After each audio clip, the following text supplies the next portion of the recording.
We're doing it. Going live. I told Leia All she has to right. listen. Really? Why? Wala lang. All right, let me quickly read this. This podcast is sponsored by Bix Recovery Supplement. After a long bicycle ride, that's usually not the end of my day. I'm still a husband, a dad, and I still have work to do. So, recovery is super important to me. So after a bicycle ride, I like to take Bix Recovery Supplement. I took it this morning as part of my recovery routine. It was recommended to me by my friend Terrence Go, who's an ultra endurance trail runner. And that guy puts a lot of hours in on exercise, and I trust his recommendations. So I take Bix Recovery Supplement. So you can order yours at instagram.com/focus recovery ph. There's a link to it in the show notes. So thank you, Bix Recovery Supplement via Focus Recovery PH for sponsoring the podcast.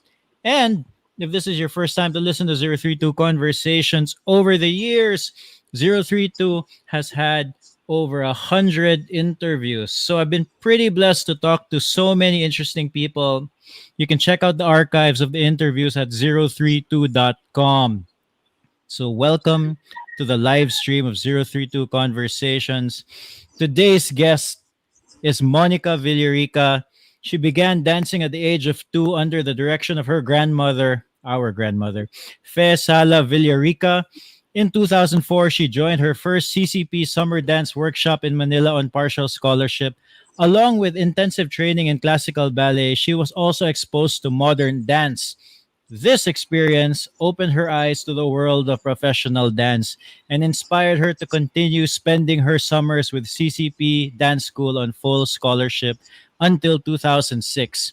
Since then, she's had plenty of experience in dance, notably a scholarship in CCP, an apprenticeship in Ballet Philippines, and she even studied in the Ailey School of in New York. Is that how you pronounce it, Mon?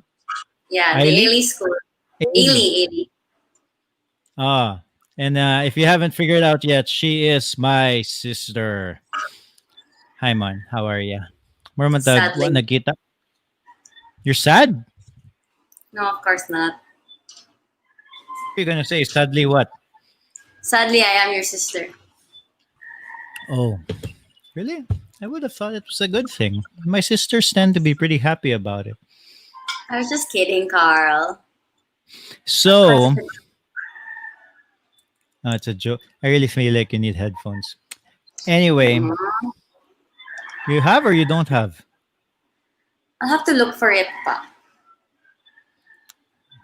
Is it Useless. better now? Anyway, it's okay. So usually when I have a guest one, like I have like a list of like kanang like really prepared notes ana and I wasn't able to do that kay murag busy mingari. I had to wash dishes. No. But I'm curious about kanang why because I'm your brother but I actually don't know really what sparked you to do dance. Like, why have you made this a life choice? Wow. You know, well, I guess partly it was because it was in the family. So obviously, like, I grew up in it. And there was always that, like, not really pressure, but expectation, I guess. Because since I was the only one dancing na lang out of all of the cousins of the Villarica side, it was partly there. So like that was what sort of kept me in it. Because to be honest, like I didn't like it at first. Like I didn't. I remember because I was big before, and you made sure that I knew I was big.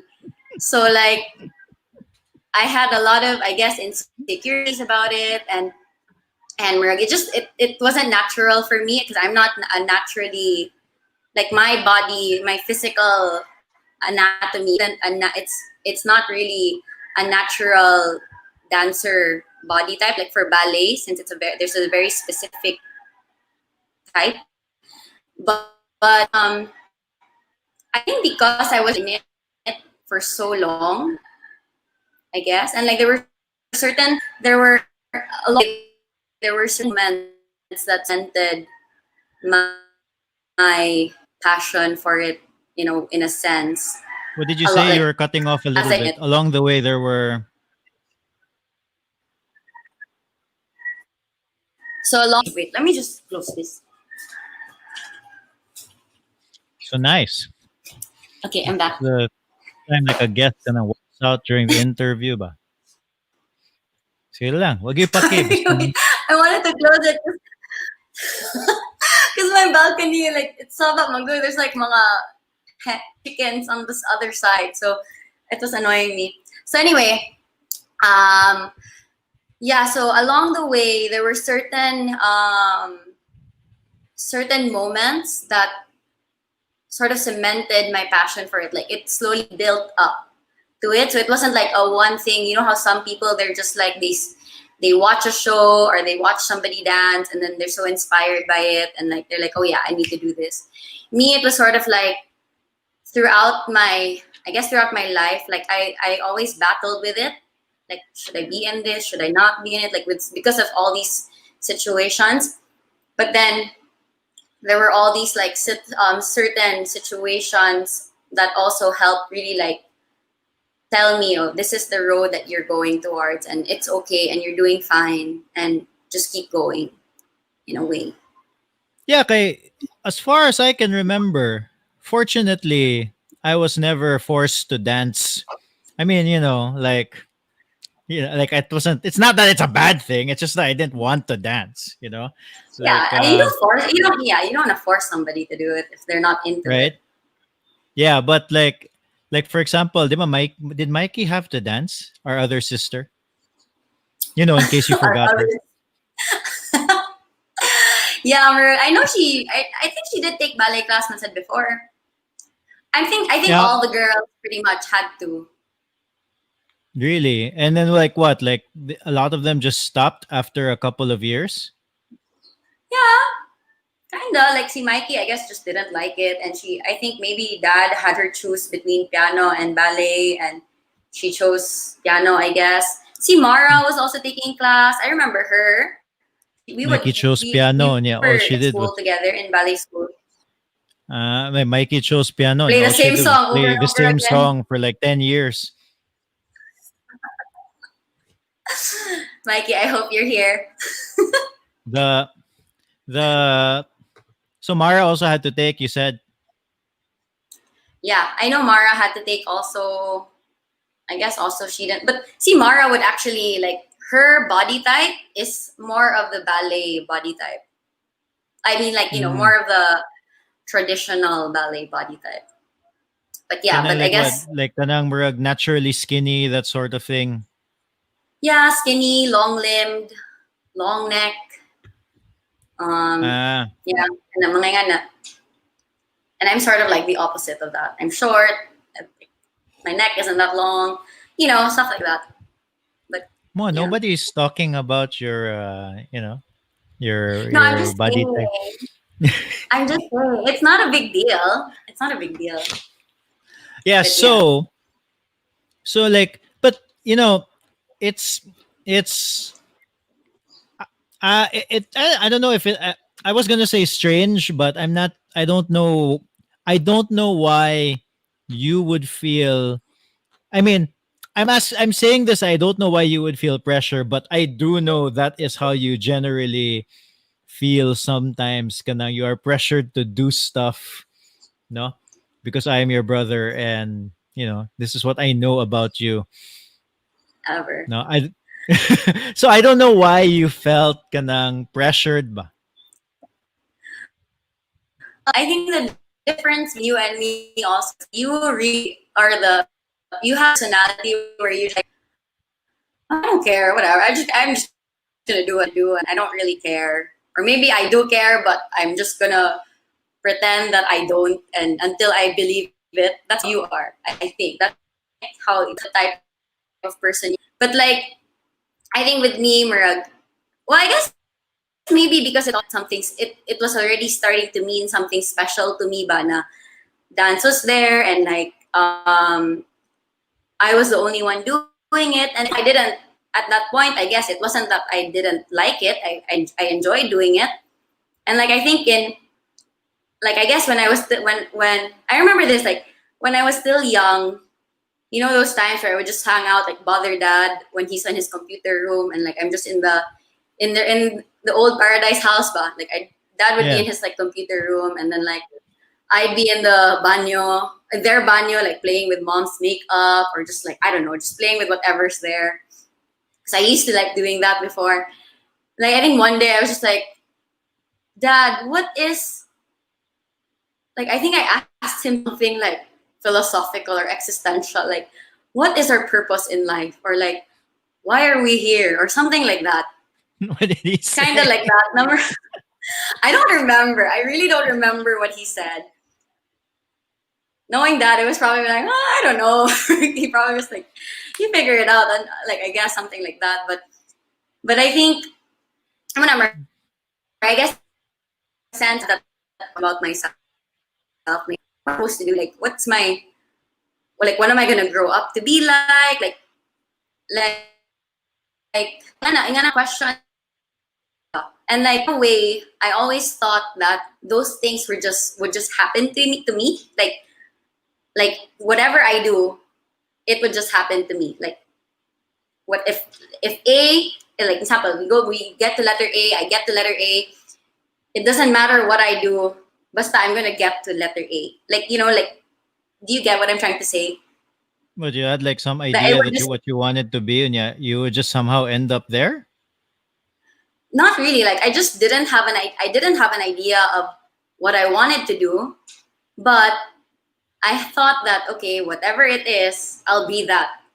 Like, I didn't have the concept of I have something to get to it when I was younger. It was just, I just thought it would happen to me You know in that that's weird, sense. guy. You know, I have realized, I in a way I might be wrong, but like my sense is like mom and dad, okay, they have this uh murag. Well, I don't know what it was. I think I was asking them about having kids or something, and I remember I can't remember exactly what I asked them. I may have asked them like, "Oh, when did you realize that you wanted to have a kid, or what's it like have?" Or I was just talking about having kids and like how Was this when you were expensive asking, it's like, gonna be. yeah, yeah, I remember, I think I remember this. You're like, how much does it cost to have a kid ba? Or something like that. And I was just like, Yeah, I what? started like computing like tuition, ana, Yeah, yeah, no, yeah, I remember. and and see dad's reply to that, and I guess also mom also, I can't remember exactly now, was that, you know, yeah, well, number one, he didn't. You see, you're never going to be ready. Number one, that's. I mean, I knew that, right? But the other thing he said was, "Kanang, you know, you just keep doing your thing, just keep chugging along, and eventually, kanang, if you just."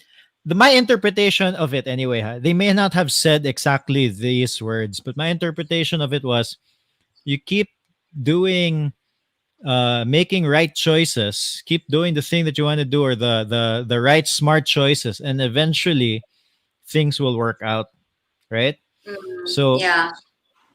even then, you know, because I don't know about you, but when I had Manu, or when I first got married, then I looked back and I was like, how old were mom and dad when Got they married. yeah, got married and had me, no? And the Oh, you answer were younger, is no? super. Yeah. They were like in their mid to late 20s. Huh. And you know, I remember what it was like to be mid to late 20s. And then all of a sudden, kanang di kay murag, my perception good of our parents, especially before, was, you know, like if you had any question, anything that you wanted, anything in the world, um you know, that they knew the answer to every question, no, Oh, yeah. that they were all knowing. And it occurred to me, uh probably relatively late in life, no more, oh, they don't know, kanang, you know, like they were, kind of figuring it out also pretty much in the same way uh, you and I and Mikey, apilo na lang siya sa conversation ba kay wala mo. Our other Kanang sister. what are currently doing basically, no? Um yeah, I don't know how we got there, but mo na siya. Uh yeah, so you, Me. no?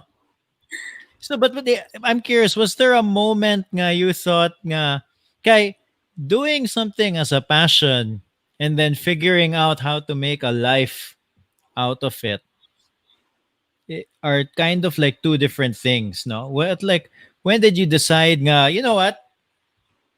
I mean, mo na ni, let's try to just get this thing going because that's what you do right now, diba? Like I want to talk about that also. Nga before 2020 started, you and I both had plans. We talked about it. We wanted to do all of these things. Yeah, in fact, you were ahead of me pa. You rented a space na, talked to a contractor. Hi. Oh, yeah. Yeah, and then and then the whole COVID thing happened and kana and then but you're still that is basically what you do now. Uh, you have a dance studio. You teach dance.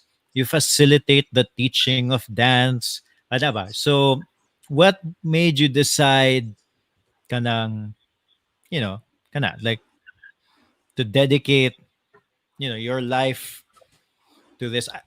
Yeah. Well, um, so diba I tried. I was in Ballet Philippines and CCP Dance School, and well, the first thing that struck me the most was like I realized that okay. Well, let's backtrack a bit. When I first did CCP Dance Workshop in 2004, I had like it was so much fun because in that little in well it wasn't little but like in CCP it felt like I met people from all over the Philippines. So at that time workshop was like a everyone outside Manila and in Manila would go to that because that was like it was one of the bigger summer workshops, dance summer workshops at that time. So when I went, I really noticed that kanang there were a lot of people from the province, like Cebu, Bacolod, Davao. I met from Iloilo, from Jensan, like so many different places. And then I started to think about it, and I started to see like in the company at that time in Ballet Philippines, there were professional dancers from Iloilo, from Bacolod, from Davao, also from Manila, of course. But there wasn't any from Cebu. And I was always like, that always struck me na we do have a handful of like notable dancers who originate from Cebu, but like they were years ago. Like there is a huge gap from between them and at like to my generation. So there was like a really like so between In that terms of and ballet, yeah, in terms of people who pursued it professionally. ballet So or ballet, dance, uh, professional dance. oh, Yeah. So that really made me wonder, number why is it like that? Like, and to think like, Lita, our grandmother, she had one of the oldest ballet schools at that time, I think in Visayas. So I was wondering why, like, okay, why are they not really producing any like professional dancers, like, or people who actually want to take it seriously, or why is it only just a handful? When I think at that time, when she first started, or maybe first 20 years into it, she had a lot of like dancers going to the States for scholarship, move to another country to dance professionally, like kanang mga ba. And like I started to so, notice like so Yeah. So Lita really had these dancers who became professionals. Yeah.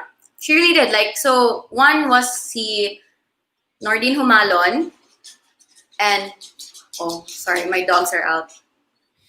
They're just generally annoying. They're really okay. Just let's just be quiet, guys. Okay. Um, no, because when a dog passes by, they go crazy. So first, like there's teacher Nords, the late Nordine Humalon. He was one of the first Filipinos to be given a scholarship to study pedagogy in Russia. So ballet pedagogy. So there's him. There's Tito Nicolas Pacania. Um, so them, they're pretty known in the dance field, and like Tito Nick is known internationally also. There's another one, si Ate Iay, or si Rhea Dumdum Bautista. She's also from Cebu, but now she's based in Manila, and she also danced professionally and stuff like that. So like those are the three. There's also, yeah. Then there's another one too. Yeah, but very handful. Like I can really just count how many they are. Yeah, this So is also like a generation ago, or kanang significantly older than us. Is that what you're saying? yeah, well, before maybe the one closest to my generation would be si Sheila. Um, she's maybe like a few years older than me only, but Okay. she danced professionally in with Ballet Manila, and well, now she moved. Like she's in New Zealand, I think, and she teaches there also. But still, like out of that, like it's just her. Out Mm. of like, yeah. So it's that's really what made me question. I was like, why is it like this? And well, and I wanted, I guess, I was very, I guess I sort of still am, like I'm idealistic in a way. Now I want I want that part of Cebu to sort of grow. I mean, there are a lot of dancers here. There are a lot of we actually have a lot of dancers already, and like in hip hop, mostly hip hop, I think, and like a lot of like schools do contemporary, but none you can really say, or not a lot are really professionally and technically trained.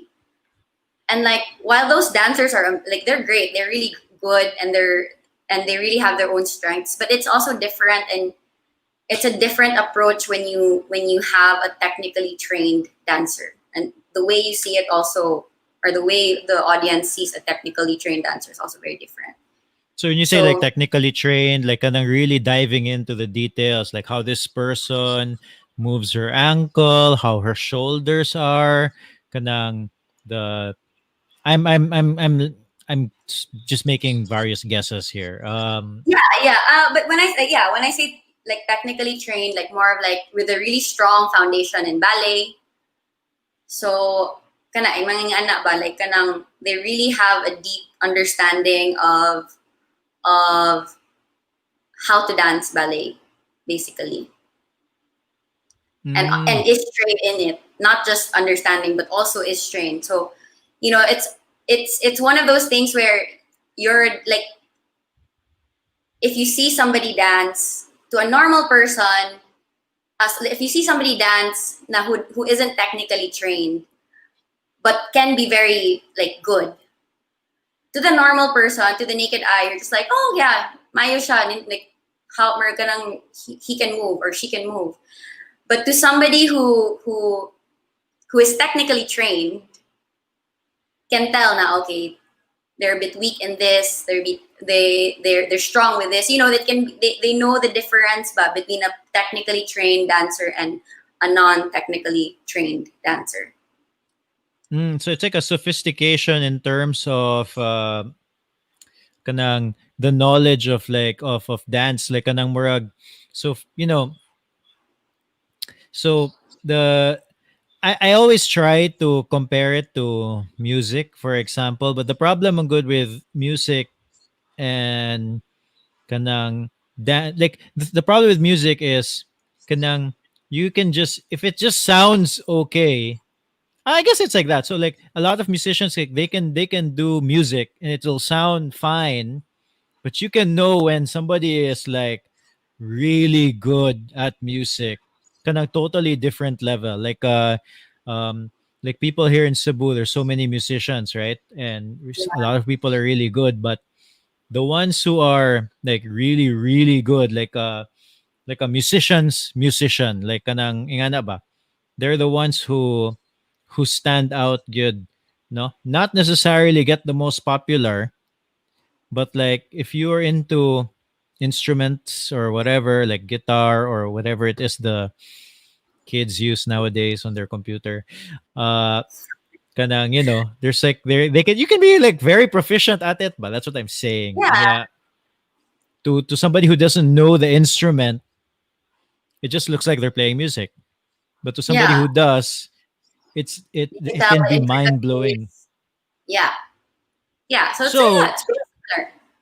okay, so you were in this workshop, and then you didn't see any kanang professional dancers from Cebu, and then So kinda like that just interested me. Like I was like wondering why. But then, at that point, all I really wanted to do was dance and like um be able to dance in a dance company. I was like what, 14? And that was like the mm, first time I had like it was also funny because that was also the first time that I found out that we actually had these kinds of things. Like we had a dance company. It was also the first time I started to understand what it is to be in a dance company and like you're actually paid to dance, like you're hired to dance. Like I didn't realize that concept. Like that, and I think that also made me realize that my education prior to that, my education of dance at that time was very limited. Like it was just like, oh, it's just somebody telling me what to do, and I try to do it, and I'll just figure out how to do it. But that was it. But and like I just liked dancing with the music, and it was fun. It was great. But like and that was my only understanding of of the art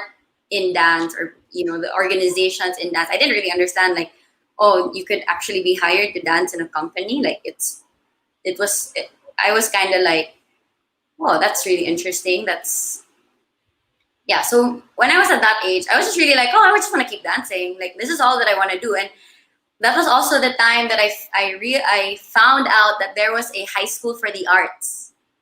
So like in Makiling, in Los Baños, there's this Philippine High School for the Arts, PHSA. So I met a lot of my friends from there. So basically, what they do is like all year round they dance, or depending on your major, since it's an art school. So it depends. Theater, there's music. Um, I think there's lights. It's not like different art, multidisciplinary, basically. But so you go in there with a major. So like a lot of my friends were dance majors in PHSA, and I found out about it because I went to CCP workshop, the CCP Dance Workshop, and when I found out about it, I was like, "What? That's so crazy!" Like I remember, I even told dad. I was like, I sort of got mad at mom and dad. I was like, why didn't you tell me there was a high school for the arts? I would have wanted to go to high school there. Like, now at that time I was already 14, so I was into second year high school. So I was kind of old already. So like nagmahay ko ba? And I was like, Samuka, like why wasn't something like this here? And like I just wanna be dancing every day, trying to get as good as I could be. Like why wasn't I given that opportunity? And so then dad was just like, we didn't want you to leave. We didn't want you to live away from home during those times. And I was like, oh, okay, fine. Like, what else can I do? But yeah. So, so like, Murad, what is your question? Layuan na natin natin. no, but like kanang, so I'm just trying to get to how you decided to do this for a living, no? Ah, yeah. So, so that was one thing. I really like that. Then that's when I started to realize that I really like to dance, and I I wanted to dance professionally. And at that time, since I was able to try dancing professionally, since I with Ballet Philippines before, I had a glimpse of like, okay, how is life really like? How are you? What is your life really like if you are a dancer in the Philippines, basically? Because I can't speak for abroad because it's a different situation. But here in the Philippines, at that time, like you did not like to be literally like to be blunt, you did not earn a lot, like Mm. not a lot at all. So like for us, like us apprentice at that time, we were given just transportation allowance. And luckily, I was in a situation where, or I was in a position where where our parents were still willing to support me, despite me earning this much lang. So, so I How took old the were you now at opportunity. this point? I was graduate now because I went. Long story, another that's another story. I quit dance in college, became Yeah. emotional about it. Yeah, whatever. But that's another thing. But but yeah, so like yeah, so I was out of college now. That was like what, when I think I was 20. I think I was 22 when I got into the company. When I got the apprenticeship. So I was 22, and then yeah, so muna marag ka ng, at that point I was just like, oh, and before that, before I got into the company, I was working. Okay, so sorry, this is a lot. So Ballet Philippines Mm. is the dance company. Now there is also CCP Dance School, which is the training arm of Ballet Philippines then at that time. So what happened was, because fresh out of college, and I felt the pressure to like, okay, I need to find something, I need to work and earn a living. I guess that's a pressure for most college students. So luckily there was an opening in CCP Dance School for a registrar. So basically, they were looking for somebody to handle enrollment, basically handle the admin side, or help handle the admin side of the school. And so I was like, oh, okay, sure. Like that would be interesting to learn. And I already had like at the back of my head, oh, if I put up my own school, that might be helpful. But I also, putting up my own school was also a battle that I had to like go back and forth with. But anyway, that was just like I Yeah, just it thought, took oh, you okay, about 10 years to decide, di ba? What? anyway. That makes sense. You're early 20s, and then I'm not sure how old you are anymore. Um, and then that's when you decided to put up the school. Yeah, and yeah, but it wasn't that at that time. When I was 20, I wasn't really sure. I knew I Yeah. wanted to dance, but I didn't know what my place was in it yet. But then at that point, I was just like, hey, you know what? I missed out on so many years of dancing while I was in college. Like, let's make up for it after college. So, like, I did registrar work for about 6 months. I didn't last very long because, like, the point of me, I was in Manila because I wanted to dance. And being a registrar, although it gave me access to taking classes for free, that wasn't my priority because I had to prioritize being a registrar. So I decided that I'm even if I am getting paid, I'm gonna leave it, and I wanna pursue dance and then just see where that takes me. And luckily, that's when I thought, now, may na lang, dad and mom are still like willing to support me, man. And like I think at that time, Lita also told dad, just let her dance. And so like what they did, so they let me dance and they supported me while I was in Ballet Philippines, and I was there for like I think I was there as an apprentice until 2013 to 2015 or How something did like you that. Yeah, get that apprenticeship? I assume they don't just give that away, right? They don't just let people yeah, we had to get audition. in. We had to audition for it, and funny pa because like I personally at that time wasn't very confident with my technique because I attributed to a lot of things, but basically I just thought that okay, I don't think I was taught very well, Mm. sort of. prior to prior to going to CCP. So and so I thought that I really had a lot of insecurities when it came to my technique. Like I hated watching myself dance. Like I really hated it. Like I hated watching myself dance ballet because to me it was just so cringy, and there's so many frustrations and insecurities that I had while watching myself swimmer. It would just upset me. But in a way, it's so funny because I'd still like doing it. I'd still dance. I'd still go to class. But anyway, so I auditioned because we were just like, oh, why not? What's there to lose? Let's just do it. Me and my friends were like, yeah, let's just audition. And then funny na because at that same workshop there was another dancer whose name is also Monica. Now this Monica Gana, Mhm. she's really good. Like she's strong, a great turner. She had very good training. And so when when the results came out, I remember I was in Cebu at that time because we had like a really long break for some weird reason. So I was in Cebu, and then the assistant to the artistic director at that time messaged me and goes like, hey, I think it was, yeah, Sir Paul Morales was my artistic director at that time. Sir Paul wants to see you. And like normally now when they do that, when they tell you that they want to see you, that means you got into the company or you got the apprenticeship. And like I really told her, I was like, are you sure you're talking to the right Monica? Like maybe you need to double check it.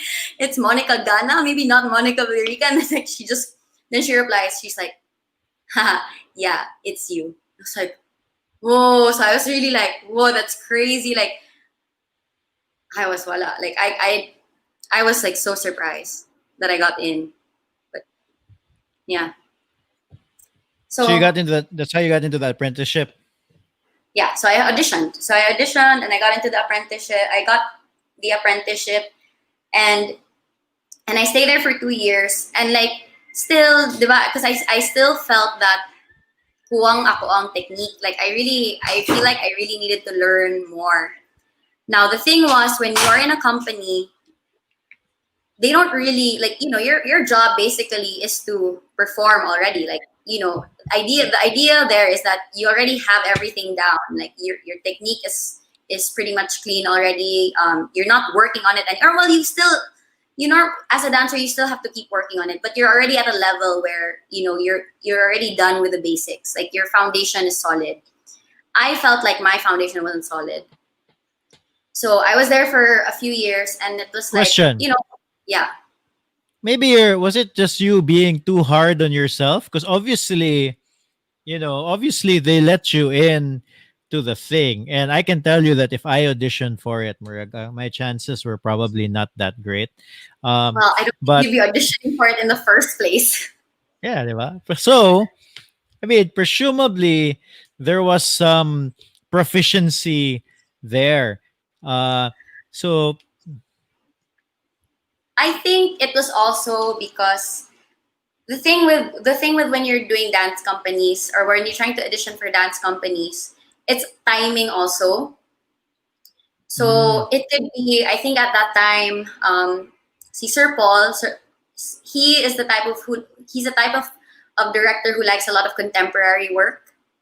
And while at that time my ballet foundation wasn't so strong, um, I think he liked me because of my contemporary work, like because of how I perform in contemporary dance. So I think that's what got me into the company. And because Ballet Philippines mm, it's a contemporary and classical company. So me having that diverse background helped me in getting into the company. So that was one okay. thing. Yeah. So you thought your foundation in the ballet mismo was not that great. So is that what made you decide to go to New York in the Ailey School? Yes. Yeah. So Yeah. I felt like I didn't have, since I was already in that in the apprenticeship program with Ballet Philippines. I felt like I still needed more. I still needed to learn more. And I felt like, okay, I don't know where to go here in the Philippines for that. And I didn't know how to go about it also. If I wanted to do, like, if I wanted more intense training in ballet. And like, I always wanted to try living abroad and like go to New York because that's where they say that, if you really want to learn dance, you go to it's a cliche type of thing. But, I wanted to try it out. It would be fun. And like, luckily, I was able to get in. That one we had to audition for also to get into the school. So luckily I was able to get in, and yeah, there. And I really like it. Really, it was a really good experience. Like the 10 months, I really had like the best time because it was Oo just nga, like me. Yeah. I think you should have stayed like another year kay like I think when you left, Conan O'Brien went to the Alvin Yeah. Ailey School and did Yeah. a skit there. Yeah. And I knew some of the people who were in that skit. I was like, oh, it's him, it's her, it's him. I was like, no, but normally I don't think they would get um they would choose the students who would get like you probably had to audition for that even also. So yeah, it wouldn't be everyone who's there. Like there are a lot of students. Ailey has a lot of students. But Ah, yeah. okay. Wala lang. Maybe tayo chance Yeah, it would have been meet cool. Conan ba? Yeah, like I've been in that studio. It's so much fun. It was so funny. It was so funny. I just kept laughing when I saw that video. But yeah, Oh, 'di ba? See? yeah. Well, so you were there for 10 months. Yeah, I was there for 10 months. I finished one full year. And really my program was really just for a year. And also I really did want to stay. I mean, I was on the I sort of wanted to stay, but then it was something to do with my relationship with Tim, and like so so I had to like sort of figure that out because yeah, anyway. But yeah, and yeah, it would have been fun to stay one more year, but it's okay. Like no regrets. So that's where you got like you feel like kanang a really good uh sense of I mean going back to like a foundation in terms of is that where you got your like confidence in terms of your dance good mismo? Or at least Yeah, knowledge of dance? yeah. It was in Ailey where I really was like, oh, like there were a lot of like light bulb moments in Ailey for me. I was like, oh, this is how you do it, and I'm like, oh, this is what I need to do. Like it was a lot of like that, which helped me like really search for a lot of other things because like that was the starting point. And like from there I was like I did my own research. I would do my own reading and stuff like that. So yeah, that was sort of what propelled it. BP also gave me a really good experience in terms of feeling that professional company life, and also like how you're supposed to act in a studio, how you're supposed to just basically etiquette and and and yeah, just like what studio and professional life is in dance. So I mean those two experiences really, I think, gave me a good foundation for dance. Mm. So fast forward to now, katong so talk me through the unsa ni kana when you started Vida finally, no? Por Yeah. Vida. So what? For vida? Yeah. No. So So what? just to be clear, so you started like what? Like early this year ba to? Was it early Yeah. this year or Feb. late last year? Started Early Feb this 20. year, you started a dance school called Vida Villarica Dance something. School. Villarica Villarica Dance Dance. School. Yeah. Okay, it's just called Villarica Dance School.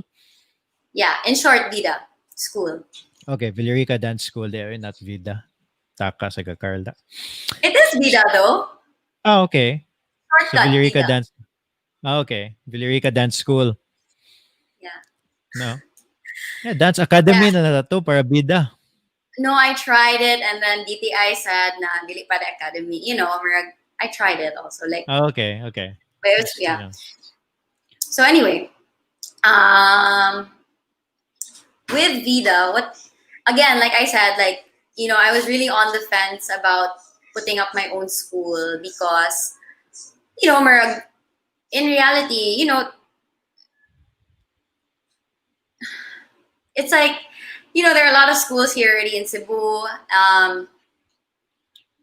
and like I guess my goal on that was just to you know help build everyone up, sort of like just try to like help each other out instead of like really starting my own. And I got a lot that of was people, initially. including you. Yeah, initially, because I think at that point also I was in a I found it difficult for me personally because most of the schools I have sort of like a personal connection to. So that's what I found difficult to overcome. And like, but then everyone else around me, you, Tim, Dad, everyone else I talked to were like, yeah, just put up your own school. America, you're all telling me to just like, this is, I don't think this would be a good idea. He did this, blah blah blah blah blah blah. But like, I was really like, I guess I realized that I'm also the type of person that I need to do it first and feel it and experience it for myself before I actually like, oh yeah, you were right, kind of thing. So what happened there was, yeah, and I also had one of my mentors. He also told me that what, like he was also telling me, yeah, I should open up my own school and everything. And then I was like, again, he knew that I was on the fence because of all the personal relations and stuff like that. But he goes, you know what? If you don't feel the fire burning in you to start your own school, then you're not ready. So then don't do it. And then I was just like, oh, okay, like, all right. And then that same year, due to different events and situations, I felt the fire burn. And so that's what really propelled me to that's when I realized, oh, this is what he's talking about. This is the fire that's supposed to feel like it's burning. And so that's when I realized that, okay, yeah, I guess it's probably time to do my own thing. I feel like kadang murag, I I guess to me it's just as simple as saying you had something to contribute in that space. Kanang it's not nga you are taking away something from other people. It's more nga kanang you felt like for whatever reason you could contribute to that space, and kanang I guess that's why it was I mean, I'm not gonna say frustrating to me because really I don't care that much if you start a school or not. It's your life, Just no. But like kanang murag, like if you felt like you can contribute, then yeah, just do it. And then I mean, with everything has like inherent risks, no matter what. No, yeah.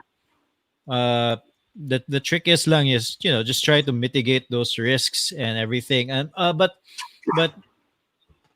what's also interesting to me is that kanang so you mentioned ganina like you were idealistic, no, to have to choose in a way dance as a profession, as a career somehow, right? When yeah, the truth is, you know, if there's something that if you want to make a dent somehow in this world, you kind of have to be idealistic. You kind of have to think your idea is going to To work. stand the test of time or that it's going to work, that you Yes. can push through it. So, working on that ba? So you started your school. Uh, talk me through that. So I started my school Feb 2020. Um, and at that time, because I don't have my own studio space. So at that time I was renting studio space from MDF Productions. So there, and it was doing like it was pretty, like, it was doing pretty well. Like, it was okay. And then March rolled in, and all of a sudden, everything had to stop. Like, I couldn't have studio classes, and at that point also, like, I was in my second month, and I was just like, what do I do? Like, like, what am I gonna, like, I really didn't know. I was at a loss for what I needed to do. And so what I did instead was that, um, I just started to make videos, like dance videos for my class, for my students, just so that they could do something at home. Yeah, just to And be like, clear, so this is already during the lockdown. during COVID, yeah, Yeah, during COVID, your students couldn't physically show up into the dance class anymore, and you still had a commitment to your students, of course. Like, you don't want to just leave them hanging. Like, yeah, you want them yeah, to. You're not like, a dance teacher just to teach. You're like I mean, to have classes. Like, you really want to teach them all the yeah, benefits that come with dance. dance, yeah. So, like, I felt like I really owed my kids something, my students something. So while I was still, like, trying to figure out my mental state also with the whole pandemic, I I started to do, like, I would give them activities to do, videos for them to do at home also. But yeah, and like eventually, like, I started to realize, like, oh, this is getting really long. Like, we're not. I thought it would last for like a month, and I was like, yeah, we're still here. Like, another month, yeah, we're still here. And then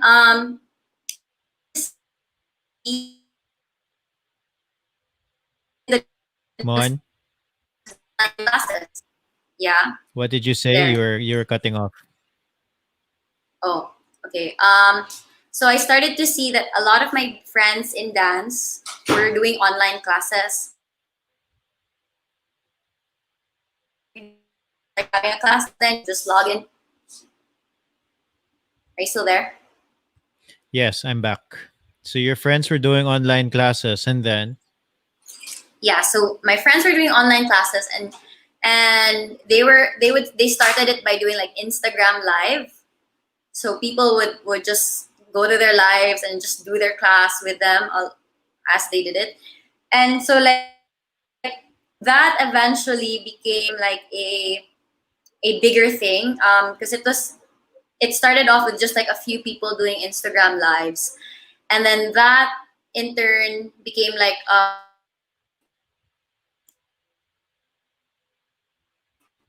and it's this. Mon, Are you there? I'm here. yeah, is it your internet or mine? I don't know. Let me check. My internet seems. Oh, yeah, sort of. Yeah, okay, we had a good run. Yeah. Well, I mean, I still have internet. That's for sure. Yeah. But I think it could be mine.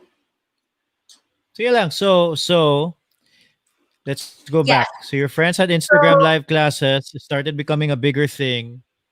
yeah, and then it started that there was this organization called Likha PH, headed by, like, the founder is Rosam Prudentiado Jr., who, by the way, vlog lang to. But am Who? I Who, there? by the way? Who, by the way, Kuya Sam, or Sickle Sam, is going to be guest teaching in Villarica Dance School for November and December. Ah, okay. Cool. I think he Yeah, posted that, diba? Murag, I saw him. Is he like he's a contemporary dance teacher, or dance mm, artist, actually. He's not just a teacher, yeah. So, yeah, so he founded this organization called Nikhat PH, and they started to do online classes. Like, they would do it via Zoom or via IG Live, and they were raising funds for people, or for artists who were affected by the pandemic, because obviously there are no more live shows. Um, so a lot of people lost work. So did dancers, also dance people in dance companies. So he put this org together to raise funds for people affected by it.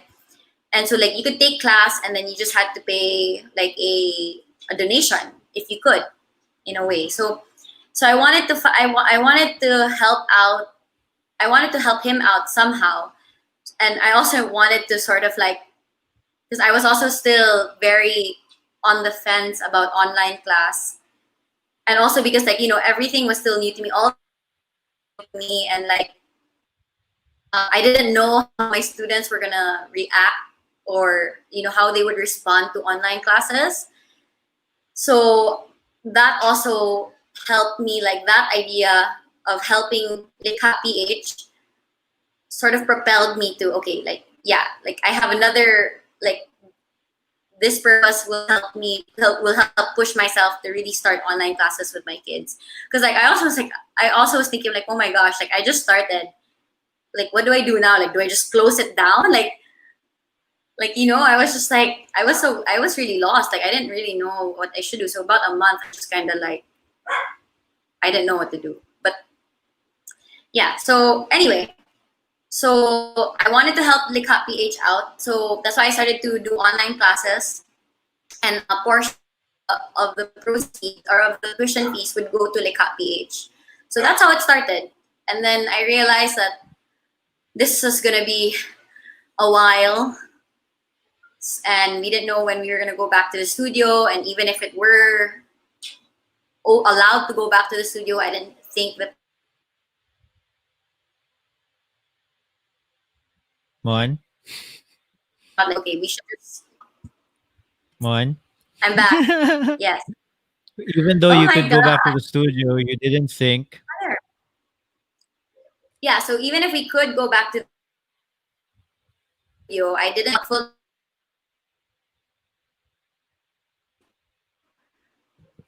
It might be yours now because I think my internet's okay. Uh, I don't know. I miss the internet in our parents' house. Oh no, it could be mine. Yeah, mine's down. Like mine's really fluctuating. Like from really high to like now it's bad. Yeah, what happens when you have this problem while you're doing classes? Luckily, I don't really. Really? Karunra? Oh, Mayo. Timing. Yeah, well, no, the other day I had to cancel class because I didn't have net. And then like the minute like I was supposed to click, okay, start the meeting, my net went out, and I was just like, oh my gosh, like what happened? And then what happened was I started to restart everything, and then like 10 minutes into it, like wala gihapon siya ni start. Like my internet didn't go back up. So I messaged my student. Luckily it was a private student. So I messaged her and I was like, I'm so sorry, can't go back. I can't go in. So can we just move it? The minute I sent it to her, ni balik ang internet. Oh. And then at that time, she already made adjustments to her schedule. So wala, I had to cancel class. Mm.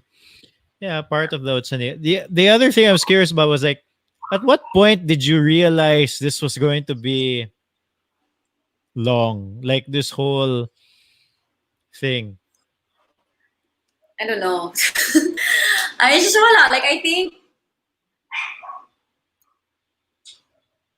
when was that? Maybe around May, June. I had a feeling that this was going on for a while. Mo ba? May and June pa? Yeah. You know, the one of the Yeah. benefits of having this podcast is I get to talk to other people.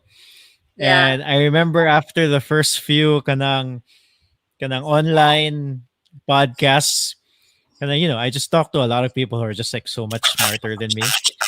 And so I was Wait, able to talk to sorry, people. my speaker went out. Paet. My This is Gbo. very complicated when they're talking to you, no? I'm sorry. Wait long. It's so cute. I have a student. So you know how this is a, what do you call this? I don't know, a speaker? What's the brand? What's the brand? JBL. Right. Okay, so JBL.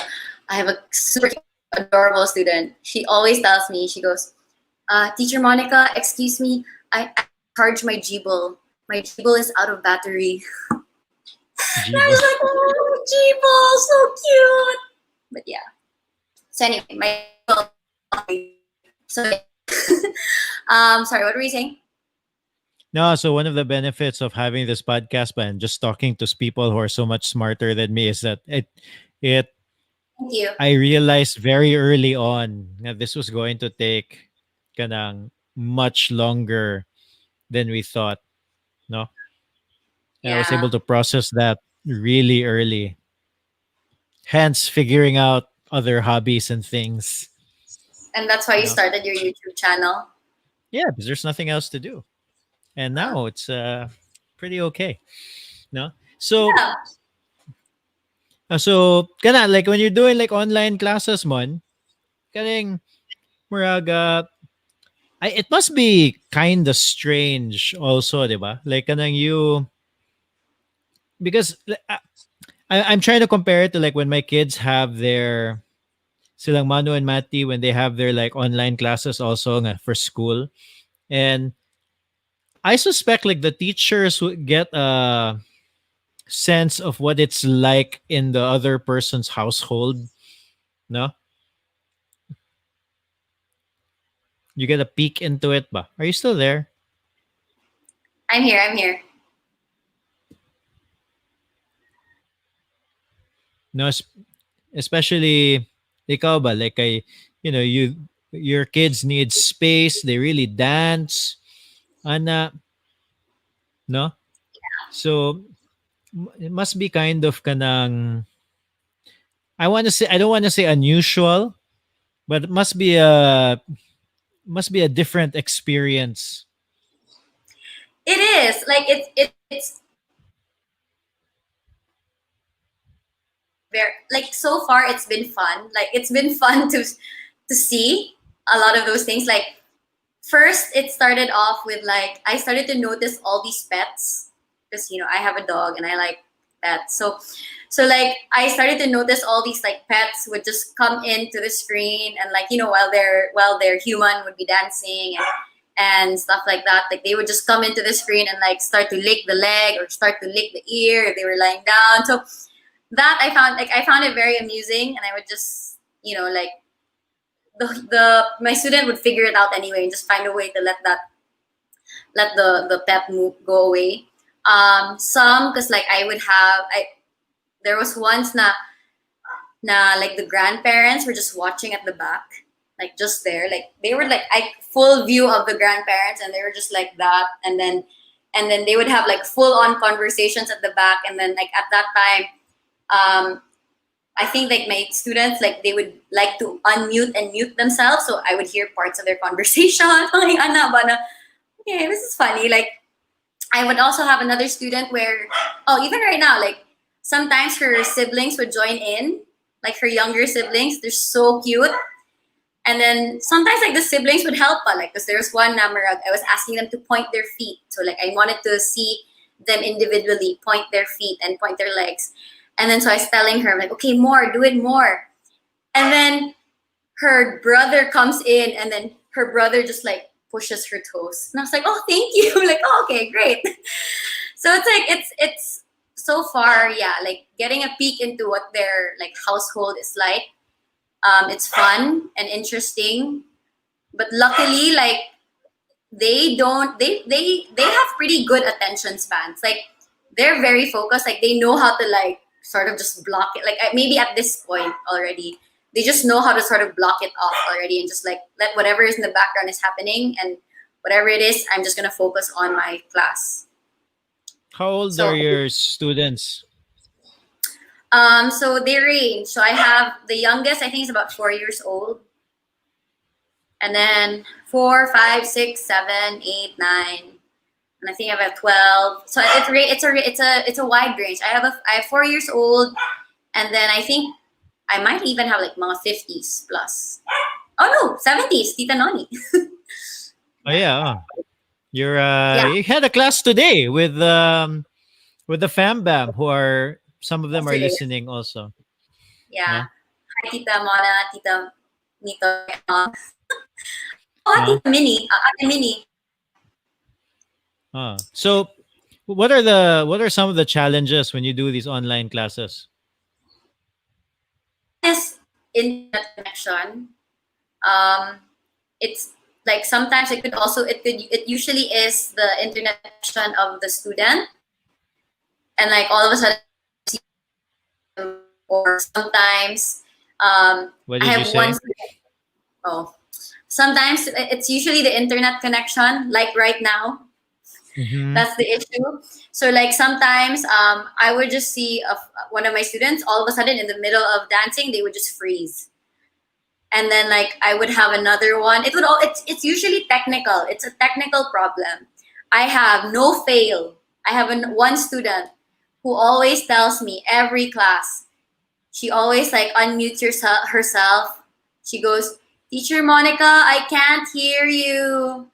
And then I was just like, I don't know what to do. Like everyone else can hear me, so it might be her speaker or so I'm just like, check your volume, maybe like I try to troubleshoot it.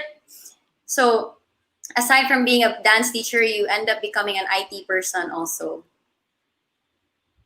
How about like mga like 'di ba one of the advantages of having a physical class kay unsa ni when you have a physical class when somebody's there you can physically Physically help correct. them. Yeah, Yeah, like that's kanang their shoulders are unsa ni. yeah, that's one thing, and that's one important aspect of dance training. But I guess like it's one of those things that you really can't do anything about right now. So what I've been trying to do instead is trying to find ways for them to like give them verbal cues or have them do something that would help activate or help them feel what I want them to feel if I were actually there to physically give them the direction. But obviously it's not the same. It's really not the same doing it online. And like there's really like a lot of back and forth. As opposed to if I were there, I could just be like, okay, do this, or like really hold on to them and like tell them, okay, this is what you have to do.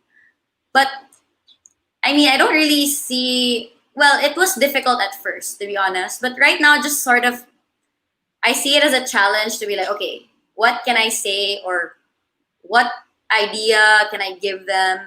So it's sort of been like a game for me. I'm like, okay, so like what else can I say to make them figure this out on their own? So it's not really a problem. Like I don't really see it as a huge problem. Yeah, it's like a regular teaching challenge if that's the case. Like kanang it's just another day in the office. Kanang that's Yeah, something that you have to figure out. No? I yeah, wonder if kanang like if you have so I wonder if you have like students who are so let's say when you teach and then there are people who are just so used to being physically corrected. And one of the challenges when you're doing these things online is that of course you cannot be physically corrected, but the advantage is you can the advantage is you're putting more responsibility on the student to kind of figure it out, yeah, 'di ba? yeah. And that's actually what I also realized. And I was like, it makes them better thinkers because as a dancer you really have to be a thinker because you have to figure out, okay, how do I make this work? How do I make this work with my body?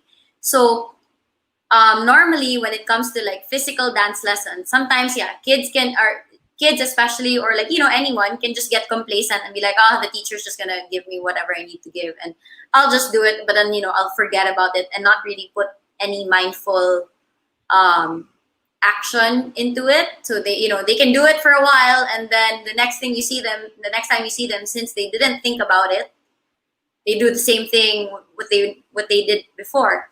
So this time, what I realized about this, um, to be a dance student at this during this time, you really have to be in touch with your body, and you really have to get to know your body and like how it moves, because you can't rely on the teacher to physically tell you how to do it. or physically let you feel how to do it. So yeah, that's what I thought. Like it's actually a lot of brain function for much more now for the students. Yeah, which is probably a good thing. They end up learning more. Well, you mentioned like movement, but did you ever get to listen to that podcast that I sent you, or wala gyud? Katong you didn't. So anyway, in that podcast, I forgot her name, but she was talking a lot about kanang movement, and how I think this is something you are probably familiar with, nga murag, uh this is my interpretation of it, nga a lot of people's movements are very limited in a way. So like what happens is if you stop using a certain muscle, your brain just has a tendency to forget about that muscle. And Mm, there are certain movements that kanang that we as humans just don't do on a regular basis. No, that's why you'll see sometimes people who just have a hard time putting their hands up in the air. uh Sometimes I notice, gani, I just put my hand up like this, and yeah, murag, I can feel a weird strain. tension na. Kanang, Because you don't, yeah, and you're not, yeah, you lack stretching. yeah. So I was wondering if that's something that you instill in your classes also, because kanang I suspect that, because the one of the reasons why I thought it was important was like when they were talking about it in the podcast. This is a podcast between Peter Atia and I forgot the lady's name. No, um, and then they were saying, little things like getting up from the floor, for example. You can do that in your 30s, whatever. But like what happens when you're like 80 years old or 90 years old, and you can't do that simple movement of getting off the floor by yourself, 'di ba? And kanang, to somebody like me nga, in a way, I don't like feeling useless. Like I don't like being unable to move. Like one of my most challenging months or so was when I fractured my leg and I couldn't really do much. And it Yeah. was saan ba? So I wonder if that's something that you learn about, read about, or teach, or if it's not, then it's something that you can definitely somehow incorporate if you listen to that podcast that I sent you. Yeah. Well, I mean, that's actually one thing that I'm starting to realize also, because with that class that we have with our family, Mm, it's such a wide range of people also. Like, there's Clara who's like 20 years old, and there's Tita Noni who's 75. So it's like, okay, I like, there are things that Clara can do, no problem. But I know like the older ones, since their body's not used to it, might um have a hard time. But also at the same time, I was also thinking that, then you just kind of have to, you still have to push them. Like, just because they're like that doesn't mean they can't do it. You just have to sort of help them so that they can achieve what they need to achieve. So yeah, so that's one thing that I've been sort of thinking about. I mean, in the sense where, yeah, if you don't use that muscle, you really are gonna forget about it. yeah, if And you if you don't use it, you lose it. yeah, and and yeah, and that's true actually. For It's hard for, I think, kanang, for people who haven't had like a fracture. I think it's hard to imagine nga murag, okay, if I don't use a muscle, I'll lose it. But like katong me, when I fractured my leg and I couldn't move my leg for a month, when they took out the what do you call that, the the cast. cast. Yeah, the my leg, I couldn't move it. Like there was nothing there. Like it may as well Yeah, have been like a chunk of skin, and I couldn't do anything with it ba. And there was really a level of like, okay, I have to make sure I use it so that to gain strength back, because it really, I think the word there is atrophy, diba? It really atrophies. And that's true even without an injury. If I just for whatever reason stopped moving my left hand and just relied on my right hand for everything, after like probably not that long, probably after 2 weeks, I would have a hard time moving my left hand. Merging ana ba? Yeah. And And there's yeah, muscles all over our body that is that you don't use. kanang, yeah, Yeah. And actually that's come to really think of it. Yeah, actually ballet really forces you to feel muscles that you don't normally feel on a regular basis. Because on the foundation alone of ballet, you have to have turned out legs. So you know where your legs are externally rotated and you perform in that rotation. And normally us normal people, we walk, yeah, with our, well, you kind of walk with a with an like a open like that. penguin. Yeah. Um but normally for normal healthy walks would be like the bus straight ahead. And so those are untapped muscles for the regular person.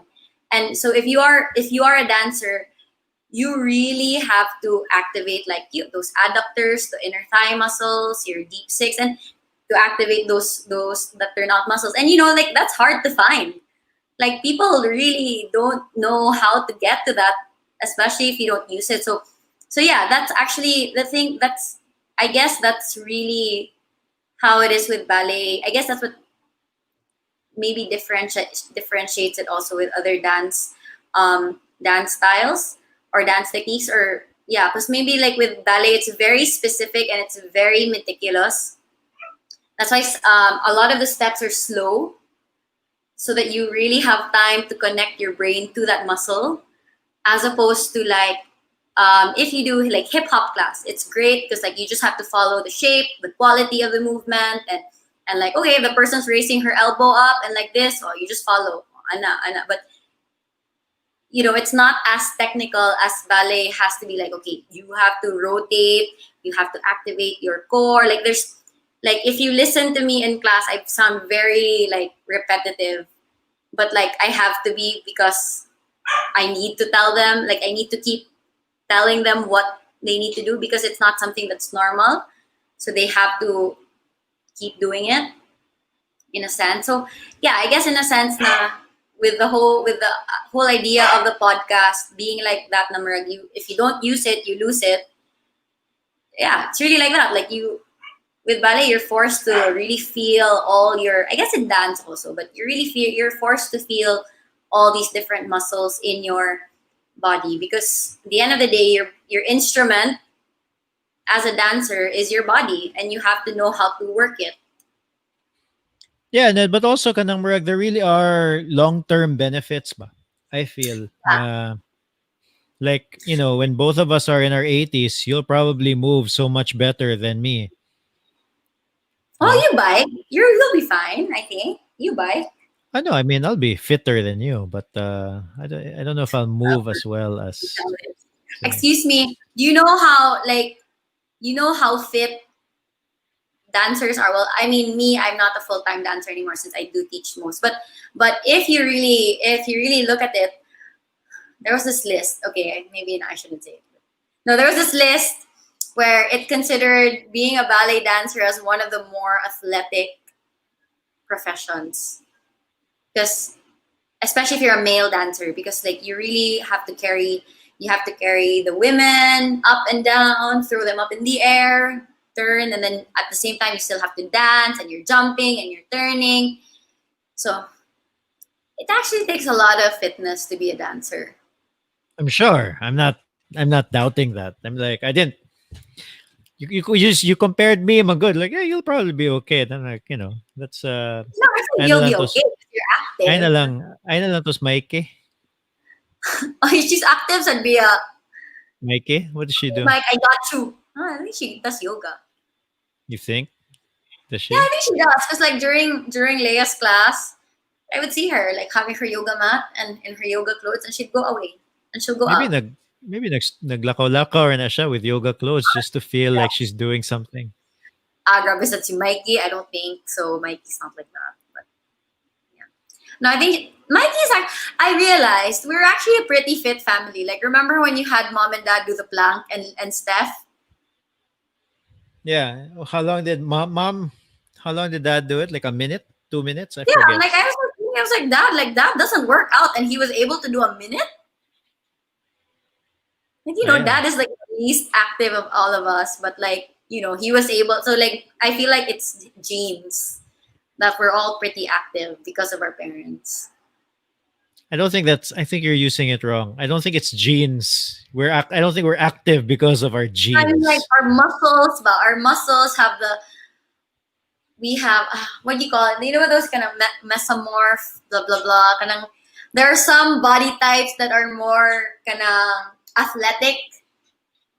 There are some body types that are very lanky and like their muscles are really like they don't really have strong muscles. But there are some people like even if they've never had like any kanang sports or whatever, but their build is really for like they have an athletic build. That's what I mean. Okay, because I was looking at it as from like we take the time to exercise. It's not like, 'di ba? I mean, it's not like we're just you know Yeah, no, like yeah, but I we think like really. yeah, but I think also it's also because it's not. It's because it's I don't know. We have athletic builds. I think I like me like I think I'm built like athletically also. Well, I just think we put in the time. Like, Okay, sure. you know, No, but like okay, there are like okay. So example, it's sort of like this. Like I have some students who some are just naturally like they're natural movers, mm, and some who are not natural movers. They're a bit awkward, and it's because of their body type. Because some of them are like very like lanky and like their muscles are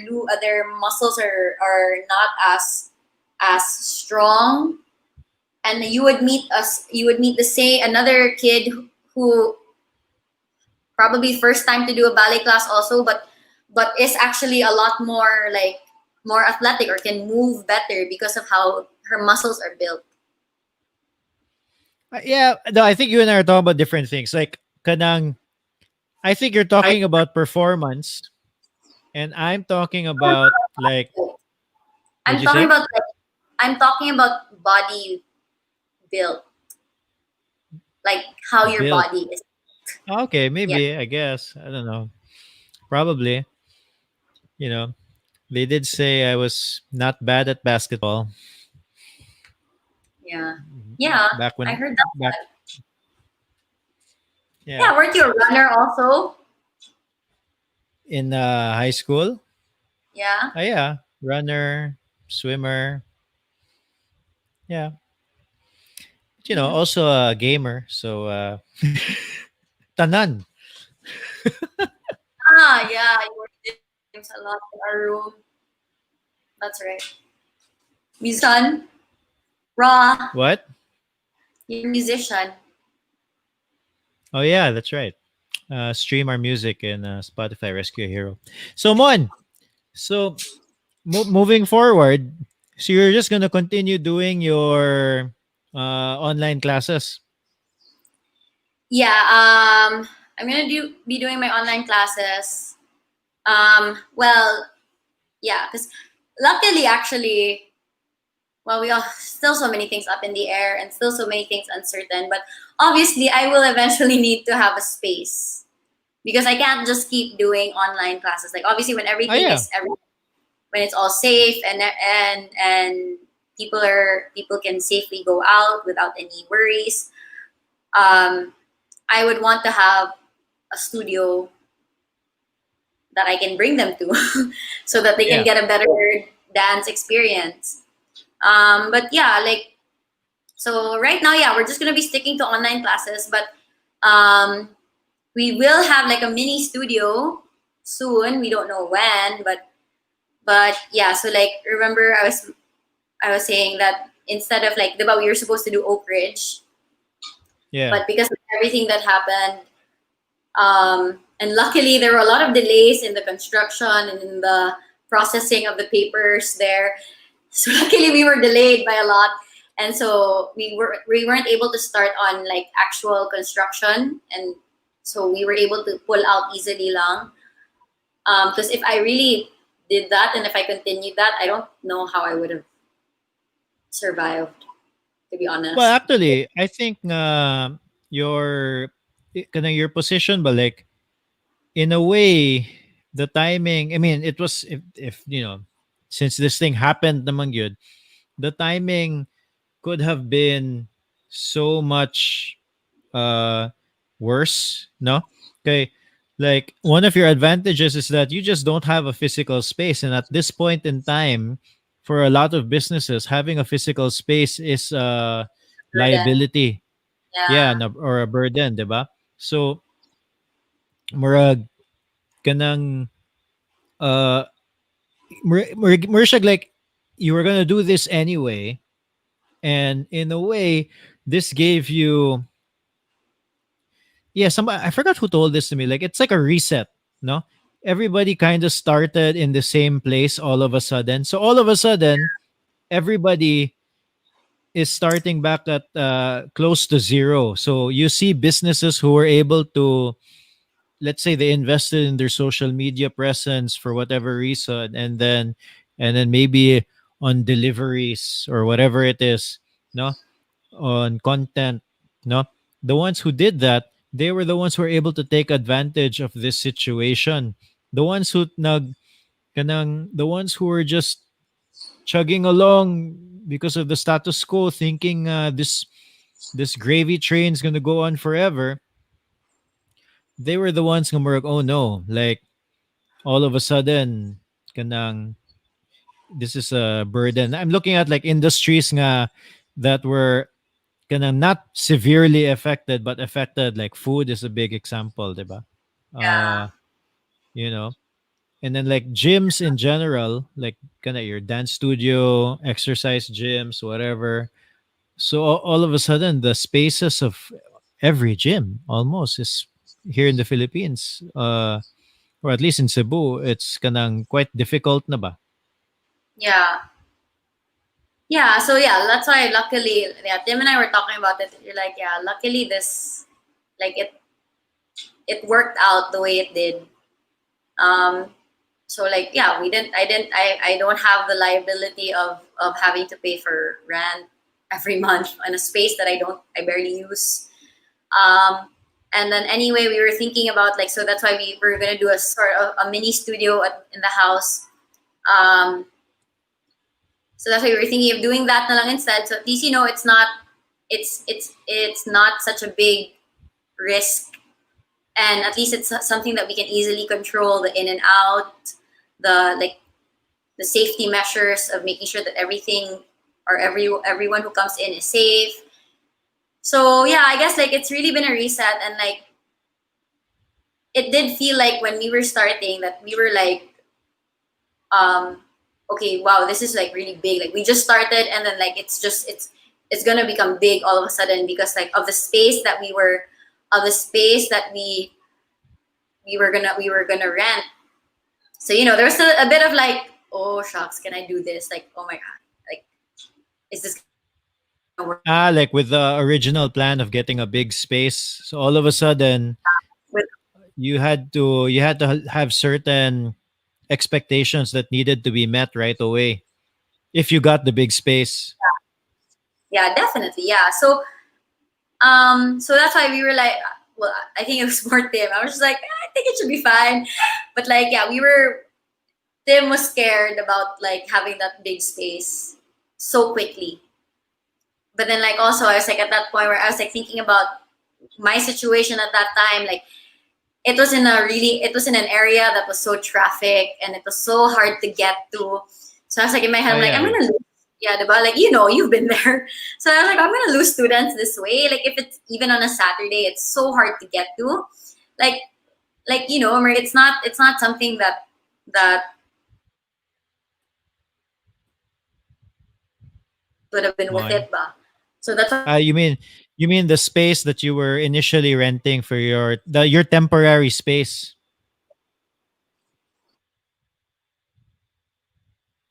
great. Like, it had all everything that we needed. It was just that the location was really bad. Like, I on Saturdays it would get really traffic, which Yeah, was that really road there in frustrating. Hernan Cortez is ridiculously traffic. No. Yeah, so wala. But yeah, so yeah, like, so right now, like, it sort of like kanang, yeah, like you said, it was just like a reset, and then sort of like I had to restart and see what else, since that's out of the way, we can't do that anymore. What other things can we do to keep the school alive and for me to continue teaching to my students? So kana, it worked out. Yeah, I guess and we'll then just eventually, slow it up. what'd you say? It worked out, and like we'll just slowly work from there, see where it goes.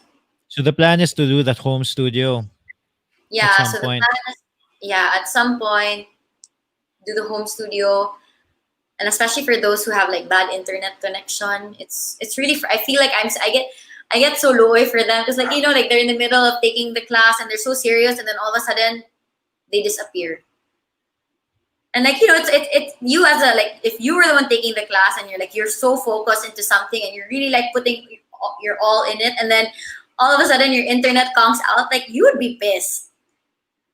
Like, Oh yeah. yeah. So when I Yes. feel like, Have you thought about like what kind of measures you're gonna put in your home studio? Okay, like there's a lot of comments, and I'm gonna highlight this one to contribute to the conversation. a thing I can't imagine is doing class with masks on. Haha, not sure if possible to go through. Yeah, I thought about that also. But schools abroad, Thanks, like, Mas. hi Miles. The schools abroad, those who actually have opened and started in studio classes, they actually have their students wear masks. And so far, it just, I guess, depends on what type of mask you use. Because obviously, if it's a cloth mask, it's really suffocating. But I think surgical masks are okay. The one that you recommended, the T95, bana? Yeah, I don't. It's there. Yeah, Yeah. So that that's copper mask na murag, that's like a styro, kind of very light. very light. Yeah, Yeah, that's that one was okay pretty good. also. Yeah. So it just really depends on on on what you're comfortable with, and you sort of get used to it. The mask, diba? Like, diba how some people, when they're running up, or when they go on a mountain trip, when they go up high to higher latitudes, they wear those Altitude, higher altitudes. Sorry, altitude. higher altitudes. They wear those things to help. What do you call this? To help train their breathing, so their bodies get used to on the deeper breathing. But No, but that's not. I was talking to my friend about that, and he said that's actually not uh, ideal. Like, yeah, there's some people kind of they'll put a mask on kunuhay to replicate altitude training because less oxygen. But yeah, actually, the mask does not replicate not altitude replicate. training. No, but that said, I mean, I bike pretty much all the time with a mask on, unless I don't have to. Uh, if I And how? go up a mountain and there's yeah, well, wait, so Mona, if I go up a mountain and nobody's there, then I won't wear a mask. But if I'm just in the city or where it's like a heavily populated area, I'll keep a mask on. And as long as I'm not um exerting myself too much, like heavy breathing, it's totally fine. I do prefer no mask though. Yeah, Uh, of course. Yeah, so yeah. like, if that would be the case, obviously, first of all, I don't have a big space. The home studio is not big at all. So I will have to limit the number of people who can go in. So I will probably be doing like mixed, like some will be on Zoom, some will be on like in studio, and then um No, that's not a good idea. At the same time, yeah, but we'll see though. That's why uh, it's yeah, still yeah, something up in the air, and we'll see how it goes. But muna, Murag, yeah, it has to. I can only limit how many people can go inside, and probably have people yeah. register and make sure that everything is all the health checks. That's still something that I need to iron out because Yeah, we also don't know what's gonna happen.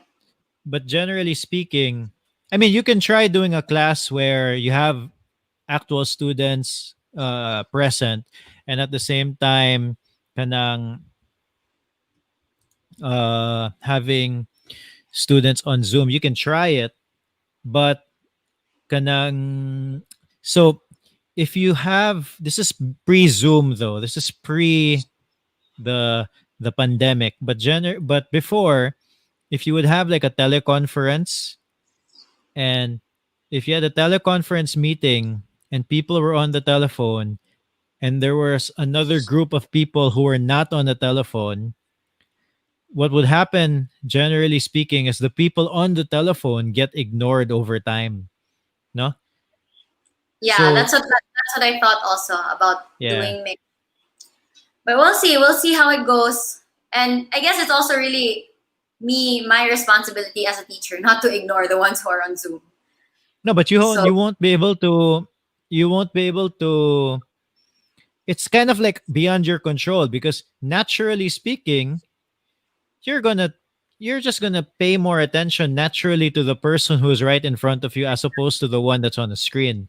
Like when you see them on the screen, they're like 2 inches tall compared to the 4 foot, 5 foot person in front of well, you. no, I have a projector and I have a wall. I'm gonna project them onto a wall so they're bigger. So they're not gonna be tiny. Oh yeah, But but yeah, you know, I you mean get what like I'm we'll see. saying. It's still something that needs to be figured out. But we'll see how it goes once it's actually there because right now it's not there. So yeah. Anyway, Mm. see, Miles was saying also, I think if students can download a class program ahead of time, it will solve the problem of poor internet connection. Yeah, so that's what I do sometimes with. So what I do, like, if there are some students who aren't able to take class because of internet, since I can record the classes, I record the classes and then I upload it, have them access it, and then they can do it on their own. The thing with that lang is I can't see them. I don't know if they're doing it properly. Yeah, And so you there's don't no get real feedback. time feedback. Yeah. And so that's the thing lang. Like, I mean, there are ways around it, but it's still, preferably that they take class while we have the actual class going on. But yeah, these are things that we need to deal with, and like um we just find ways for them to keep learning. Si Steph can't wait for the Vida home studio. Oh. Kay Like, I think magpa-student siya. wow. Mag-classes siya. Sa adult ballet. Mo-appeal siya daw. Sige. See you, staff. Okay, Mon. We've been talking for about an hour and a half. Um, I was happy to have you finally have this conversation. You know, it would be nice to have Mikey in a podcast too, except she's so boring. Um, so, is there anything I missed? Anything you want to talk to? Talk about. I'm good. My dogs are. Where can your Oh, dogs? what? Yeah. Where can people find you on the internets? For Villarica Dance School, you can find it on Instagram at Vida Cebu. And then for Facebook, just type Villarica Dance School on Facebook and you'll find me. Find Villarica Dance School there. And then for me on Instagram, I'm Mon V Sushi. Okay. Mon, when I put Yes. the title of this podcast when I release it, what name do I put? Ha, I like Monica this. Cusi? Yeah, Monica Cusi. See, Miles. Miles, Okay. are you a dancer? Because that, see, like Miles knows, like Sir Oh yeah. Nonoy. Yeah, like, are you, Miles, are you a dancer? Are you like, did Sige. you dance with Sir Let's wait Nonoy? for him to reply in Okay, the well, hopes that he's still there. No? I think I even saw him comment that he also knows teacher Nords. Si the one who I mentioned now was Lita's student. Oh, there he is. Oh, cool. A long time ago. Cool. You were with sila Sir Nonoy? I'm just talking to a screen and hoping he replies in the comments. CCP. Oh, nice. Miles Ah. was a guest in the podcast. Oh, really? Yes. What did he talk about? He has a group called the Bike Scouts. Oh, he's a biker? Yes, I'm gonna butcher it now, but they did some help when the typhoon in later I forget. I Yolanda? know Yolanda. Okay. Oh. So they did a lot of work with helping out Yeah, people really in interesting actually, kay Murag. So apparently, what happens when you have these disasters, bicycle scouts project, no, the when you have the disasters and there's communication that goes down, a lot of people cannot communicate with their loved ones. So yeah. they set up a bunch of like bikers who went out there to look for people, and if there were messages that they wanted to send out, or if there were like important documents that they needed, or even I think he was saying, I'm gonna blank on this. He even had to carry some sort of medical liquid equipment, I don't know, stuff to the places. Okay, were you here when that Yolanda happened? I was in Manila. So when it happened, like kami staff went to Bogo up north, and we went like the day after or 2 days after. When it turned out the day before, IV IV bags, bags. Yeah. so liquid So IV I bags. forgot. Uy. I'm not an expert. I don't remember everything people tell me. Anyway, but like kami staff went the day after, the 2 days after, and turned out like the day before, the roads were all blocked good. Like you couldn't go there with a car. So if you went with a car, you were stopping at some point you were stopping every 100 meters or something because a tree was in the way and so Moraga, and then of course, you know, Cebu was not even that badly hit. So the places that were really hit, kay, the it was much more difficult to get around, and the bicycle scouts, they were able to do that much more efficiently. Really, really good episode talking about that actually. So Nice. check out 032.com for the archives of that interview. All right. Well, nice. Smiles are smiles from Cebu. Um Oh no, not at the old film center. Folk arts theater though. We tried doing a show in the folk arts theater because there was something they had to fix the main theater in CCP. Is that the same one? Is that old film center folk arts? Or no? Isn't the film? Oh, I don't know. Is it? Okay, we're gonna wait for Miles to just reply. But yes.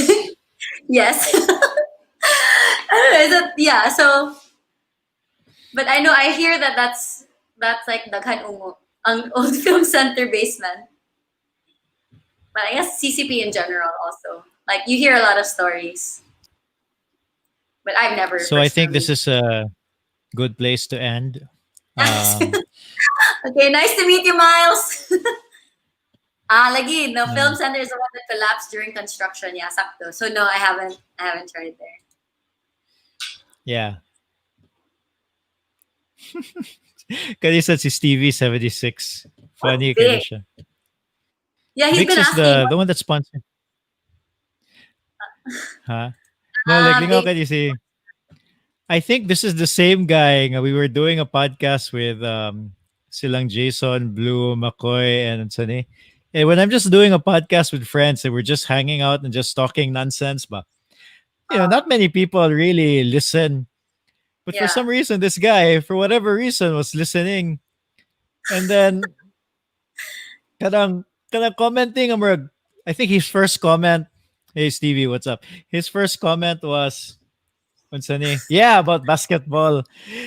Like what was the like out of nowhere he commented about uh the score Denver versus LA or something.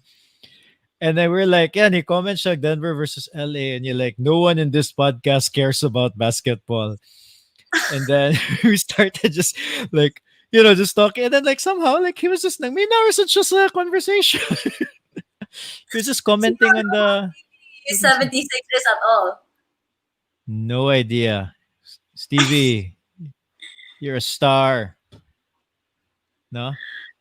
Stevie, are you So subscribed to No Boring Days? Carlo Villarica. no, this is the 032 YouTube. Okay. You should subscribe. Basketball na iya, dili bike, dili na bike. Bike. Mo ba? Basketball. Okay. Maghimo sa tag basketball YouTube where he can see me miss my 3-point shots.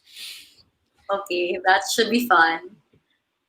This episode deserves a sequel, Carl. Miles says. Yeah, it's very tiring to talk to you. You didn't ask me one question at all.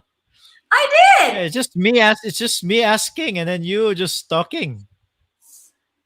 Oh, okay. Well, we can like you can talk about it. Kaloy. Then I was like, di ka na niya ko, hindi ko na niya. Kalimutan ko sa question. Yeah. Anyway, I think this is a good place to end. Uh Thank you, Monica, for doing the podcast. Thank you. Thank you, everybody, Oh, for make our listening. class while doing the podcast. Mon, you can like ignore the comments now at this point. Guys, we are going to ignore you. Okay, thank you. Bye bye. Ending the broadcast now. Bye.